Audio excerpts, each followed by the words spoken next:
Available, have arm, will throw football, will travel. That's Aaron Rodgers out at UCLA throwing to DK Metcalf. Metcalf, who did land in Pittsburgh this offseason. Rodgers, who has visited with the Steelers as his free agency continues. Will it land in Minnesota? Head coach Kevin O'Connell yesterday.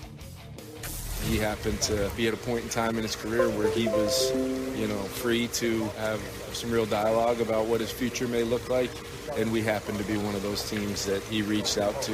JJ, knew, of those conversations almost borderline in real time just because I do see him every day. But I do feel very strongly about where he's at right now. NFL analyst Louis Riddick is with us. Did O'Connell and the Vikings, Louis, make the right call here? Yeah, Randy, I think they did. Look, I think they have to really rely on their medical staff and what they are telling them as far as what J.J. McCarthy is looking like as he progresses through his rehab from the cartilage situation that he had in his knee. And if they believe as though things are progressing nicely and on track and he's going to be ready to go for OTAs, mini camp, and training camp, then this is the guy you drafted 10th overall. This is the guy who last year all during the offseason and then in the brief appearance that you're seeing on your screen in the preseason against the Las Vegas Raiders had you excited, really was justifying the fact that you moved up to take him number 10 overall. And that this is a guy who you thought could really go ahead with the right support around him, lead you to the promised land. And if that's the case, then you move forward with that as your plan A. And Aaron Rodgers at this point has to be plan B. And quite honestly, it has to be a plan B with a asterisk beside it saying, look, this is only break glass here in catastrophic situations. And I think that's the way in which they're proceeding. Okay. Hey, listen, he's also been linked to the Steelers, as we said, this offseason. Gary has more on that. Yeah, last year, the Steelers brought in Russell Wilson, Justin Fields, Kyle Allen, completely reworking their quarterback room for 2023 with Wilson, Fields, and Allen all signing elsewhere this offseason. Pittsburgh will once again have an all-new quarterback group in 2025, one that already includes Skylar Thompson, and a reunion, actually, with Mason Rudolph. Mike Tomlin asked yesterday on how comfortable he would be with Mason Rudolph taking QB1 reps when the Steelers eventually take the field. That's why we brought him back. I'm comfortable with that, man. We've been there before. He's a very capable guy. Okay. Louis, he doesn't seem worried. Are you? Yeah, and so is Mike. Correct. I mean, come on now.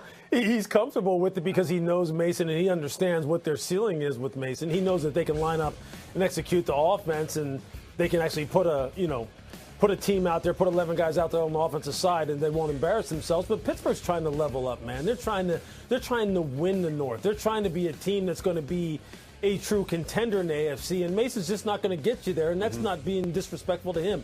That's why they have a standing offer out to Aaron Rodgers right now, and that's why come draft time, I would bet a significant amount of money that Pittsburgh's going to be a player, maybe even in the first round for a quarterback. And look, I've said it now for the past couple of weeks. Tyler Shuck has to be someone from Louisville that they're strongly considering at that position or in a trade down type of scenario, because Mason Rudolph is just not going to get them to where ultimately they need to go. Fantastic. And not for nothing, this Steelers team was a playoff team last season. Maybe the Steelers getting the benefit of the doubt here. Louis Riddick breaking things down this morning on SportsCenter. Louis, much appreciated. Point guard. The developing story continues. The Tush Push is going to a vote. 24 teams need to vote in favor of banning the play, which means the Eagles need 8 teams not named the Philadelphia Eagles to vote against the ban. The Eagles converted 39 of their 48 Tush Push attempts last season, including the playoffs. Seconds ago, Nick Sirianni talking about it at the NFC breakfast.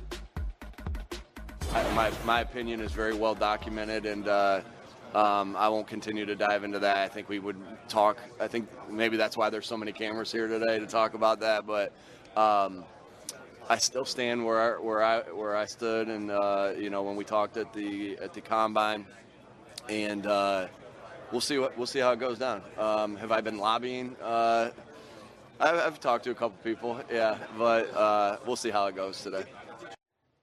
And he goes on to say a bunch of his coordinators are now head coaches with other teams. So he expects a lot of support. Louis Riddick is back. It's the most hotly contested rule at the owners' meetings. So, Louis, should the NFL ban this play?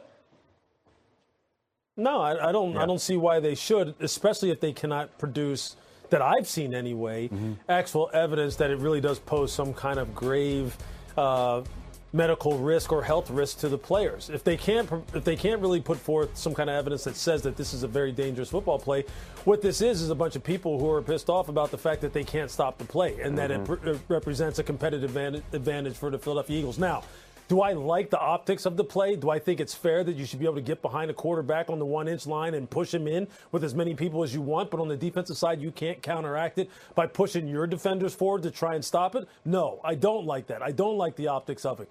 But if the reason why you want to get rid of it is because you're saying that it presents some kind of health risk, then show the evidence. Otherwise, what you're saying is you just don't like the fact that you can't stop the play. It's as simple as that. They need 24 teams to vote in favor of banning the play, and that vote going down today. Meanwhile, the draft is a month away, and we're days away from the Colorado Showcase. What are you looking for specifically from Shedeur Sanders and Travis Hunter-Lewis this Friday? Yeah, I'll be out there in Boulder. I cannot wait. Look, it's going to be a spectacle. And I think the number one thing that probably everybody wants to see is what kind of horsepower does Shedeur have in his arm? Because when you sat down there and you watched Cam Ward down in Coral Gables just last week, and I stood right next to him while he was throwing, you could see it. The ball pops out of his hand. And, I mean, it is zipping now. And with Shedeur, look, he doesn't need to be able to throw it through a brick wall. He just needs to be able to show that he can drive the football into all areas of the field with the kind of accuracy that he showed during the regular season. And I don't expect it to be any different, quite honestly. And I put a play up on Twitter just the other day of him making an opposite hash 30-yard throw in the air down the field on a 9-ball on a go route that he dropped right in the bucket. And I was like, look, I don't know where you're coming up with these arm strength issues. I want to see that. I want to see his leadership. I want to see him go ahead and take charge of the workout, just like all guys who are franchise quarterbacks do at this time of year. Not for nothing, it would be cool to see him throw a football through a brick wall. What about Travis Hunter? I mean, what haven't we seen from him that he's done on a football field, winning the Heisman? Is there anything he needs to do during the showcase? No, not really. I mean, look, it's going to be what it's going to be. I mean, he's a guy who has got one-of-one hand-eye coordination and body dexterity and coordination in the air. I mean, he looks like a ballerina out there. He looks like Lynn Swann. And I expect it to be all the same, and that's why I expect him to go in the top 2-3 picks in the draft. Louis Riddick joining us this morning on SportsCenter, breaking it down. Not wanting to ban the tush push. Randy, you're on the wrong side of history with that one. Okay. I got your back, Louis. Thanks, man.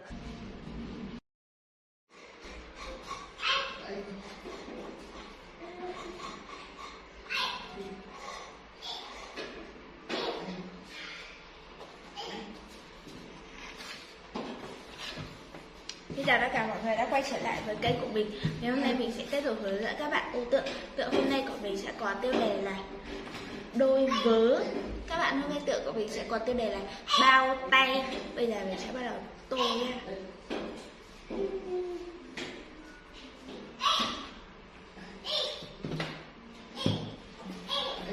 Màu tím nha.